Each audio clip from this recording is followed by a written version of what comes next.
बिस्मिल्लाहिर्रहमानिर्रहीम। अस्सलामुअलैकुम वीवर्स, मैं हूँ मिसिज़ हमीद और आप देख रहे हैं एसएच फूड सीक्रेट्स। उम्मीद करती हूँ आप सब लोग खैरियत से होंगे। तो वीवर्स, आज हम आपके लिए बहुत ही मज़े का वाइट मटन पुलाव की रेसिपी लेके आए हैं, जो कि बहुत ही मज़े की बनेंगी और हम बहुत ही कम स्पाइसेस इसमें यूज़ करेंगे और बहुत कम टाइम में बहुत ही लजीज हमारा पुलाव तैयार होगा। तो चलिए चलते हैं हम अपनी रेसिपी की तरफ। बिस्मिल्लाहिर्रहमानिर्रहीम पढ़कर हम अपना काम शुरू करते हैं, ताकि अल्लाह ताला हमारे खानों में लज्जत पैदा करे और बरकत पैदा करे। तो व्यूअर्स, यहाँ है मेरे पास 2 किलो मैंने लिया है मटन। तो पुलाव के लिए हम इसको गलाने के लिए कोई यखनी रखते हैं। तो इसमें ये यहाँ मेरे पास स्पाइसेस कुछ मैंने लिए हैं। यह है सूखा धनिया 1 चम्मच 1 टेबल स्पून, और ये काली मिर्च है 1/4 टीस्पून, और ये वाइट ज़ीरा है 1 टेबल स्पून, और ये सौंफ है 1 टीस्पून, और ये दालचीनी के 2 पीस हैं, और ये यहाँ मेरे पास है काली इलायची बड़ी इलायची 2 अदद 1/4, ये मैंने लौंग लिए हैं, और यहाँ 5 अदद मेरे पास छोटी इलायची है। ये इसमें डाल देंगे सारी चीज़ें। और यहाँ मैंने लिया है ये अदरक के 3 पीस हैं, 1-1 1.5 इंच के, और यहाँ मेरे पास लहसुन है, मैंने आधी कटी डाली है। 4 अदद मेरे पास हरी मिर्ची, ये मैंने काटी है, और एक था मेरे पास दरमियानी साइज़ का प्याज, वो इसमें डाल देंगे।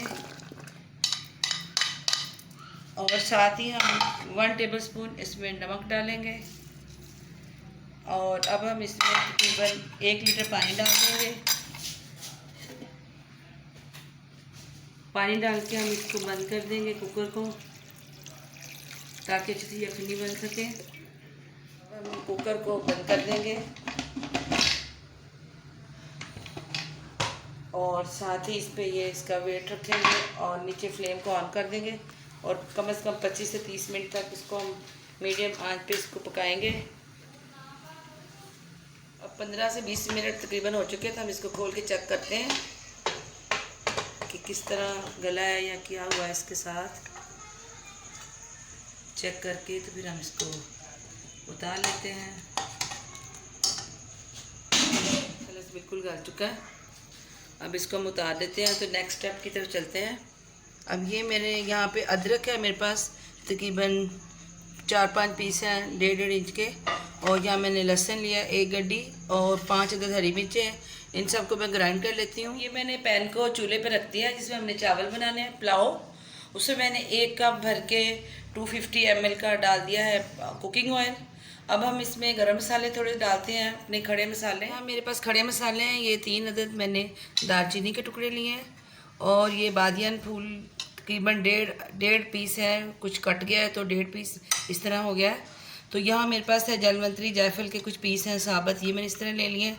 और ये मेरे पास बे लीफ के पत्ते हैं, ये मैंने 3 अदद थे, काट के इस तरह कर लिए हैं, इसको तोड़ लिया है।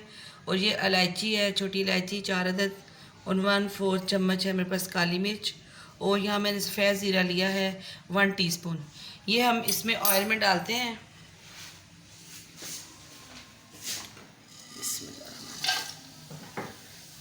थोड़ा सा इसको ऑयल में फ्राई करके फिर हम इसमें प्याज डालेंगे। साइज के 2 अदद प्याज लिए, इस तरह कट कर लिए, अब इसमें डाल देंगे हम। तो इसको थोड़ा सा हम करेंगे सोते करना, ज़्यादा ब्राउन नहीं करना, क्योंकि हमने वाइट मटन पुलाव बनाना है, तो इसमें हमने ब्राउन नहीं करेंगे हम प्याज को। यहाँ मेरे लिए बासमती राइस ये तकरीबन 1500 ग्राम है, 1.5 किलो के करीब। ये मैंने अच्छी तरह धो के साफ़ करके तो इसको पानी में डिप कर दिया है, ये हम इस्तेमाल करेंगे। अब ये 2 मिनट हो गया, मैंने इनको हल्का सा कर लिया है, बस लाइट ब्राउन किया, ज़्यादा नहीं किया। अब हम इसमें डालेंगे लहसुन अदरक और हरी मिर्च का पेस्ट, ये हम इसमें डाल देंगे। इसको अच्छी तरह इसमें कर लेंगे, फ्राई करेंगे, और मैं इसमें थोड़ा सा पानी भी डाल देती हूँ।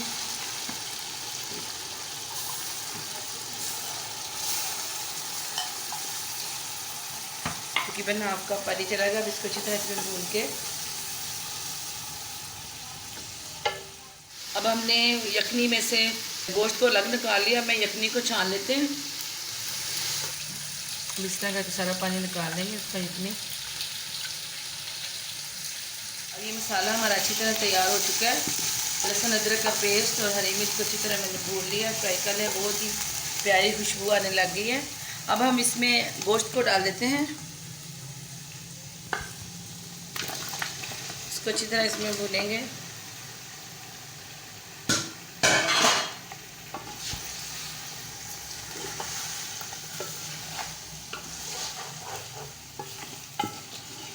अब हमने गोश्त को अच्छी तरह भून लिया है मैंने 2 से 3 मिनट तक। अब हम इसमें डालेंगे 1 चम्मच भर के मेरे पास काली मिर्च या कुटी हुई, ये डाल देंगे।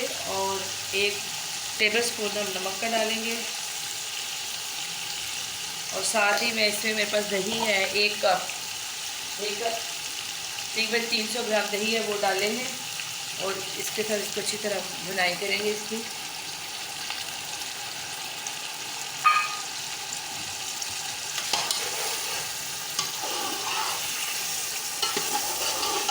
ये बहुत ही मज़े का बनेगा वाइट पुलाव।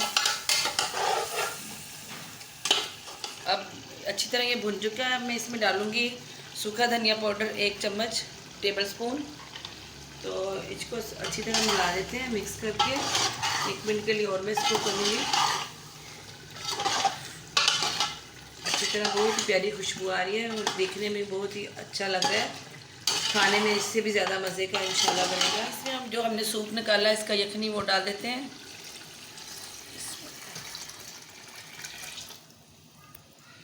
और साथ ही यह मेरे पास है काला ज़ीरा, जिसको शाही ज़ीरा ही बोलते हैं, वो मैं 1 चम्मच भर के इस टाइम डालेंगे हम। और इसमें साथ ही हम चावल डाल देंगे। इसमें चावल डाल देंगे। हमने इसमें पानी नहीं डाला, सिर्फ वही यखनी डाली है जो हमने निकाली थी। अब हमने इसमें इतना पानी डालना है कि ये जो है चावल हमारे इसमें डूब जाएं, सिर्फ 1 इंच जैसे पानी ऊपर हो। तो इससे बहुत ही अच्छे और बहुत ही अलग अलग और बहुत ही अच्छे चावल बनेंगे। अब मैंने ये देखें इस तरह से तकरीबन 1 आधा इंच इतना सा ये ऊपर है बस चावलों के पानी, उतना मैंने इसे पानी डाल दिया है। अब इसको हम ढक देंगे। इस टाइम पे आप नमक चेक करें, नमक अगर आप सही है तो ठीक है। अब हम इसको ढक देते हैं और फ्लेम को थोड़ा सा मीडियम हाई कर देते हैं। फिर उसके बाद हम दोबारा चेक करेंगे 2 मिनट में। हम देखेंगे तकरीबन 5 मिनट हो गए, तो थोड़ी देर में इसको दम देते हैं। पानी खुश्क हो चुका है और 2 मिनट और इसको दे के फिर हम दम दे देंगे। देखिए आंच कर देते हैं मीडियम टू लो। अब ये देखिए माशाल्लाह से 2 मिनट हो गए हैं, अब तकरीबन हो चुके हैं। अब मैं इसको 2 मिनट का दम लगाऊंगी। बहुत ही प्यारी खुशबू आ रही है और बहुत ही मज़े के बनेंगे इंशाल्लाह। अब हम इसको दम देते हैं 2 मिनट का। तो 2 मिनट के बाद फिर इसको चेक कर लेंगे। अब 2 से 3 मिनट का दम हो चुका है, हम इसको चेक करते हैं। माशाल्लाह से बहुत ही खिले खिले मज़े के चावल बने हैं। चेक कर लेते हैं हम। गल चुके हैं। अब मैं इसको डिश आउट करके ना फिर आपको दिखाते हैं हम। तो देखिए माशाल्लाह से हमारा बहुत ही मज़े का वाइट पुलाव तैयार है। अगर आपको ये मेरी रेसिपी अच्छी लगी हो तो आपने इसको ज़रूर ट्राई करना है और मुझे कमेंट्स में बताइए कि आपको कैसी लगी है। और मेरी वीडियो को लाइक कीजिए और अगर आप मेरे चैनल पर नए हैं तो प्लीज़ इसको सब्सक्राइब कीजिए और बेल आइकॉन को ज़रूर दबा दीजिए ताकि आइंदा आने वाली वीडियोस आप तक बर वक्त पहुँच सकें। तो चलिए फिर चलते हैं, आइंदा किसी अच्छी सी रेसिपी के साथ आपसे मुलाकात करेंगे। तब तक के लिए अल्लाह हाफिज़, टेक केयर।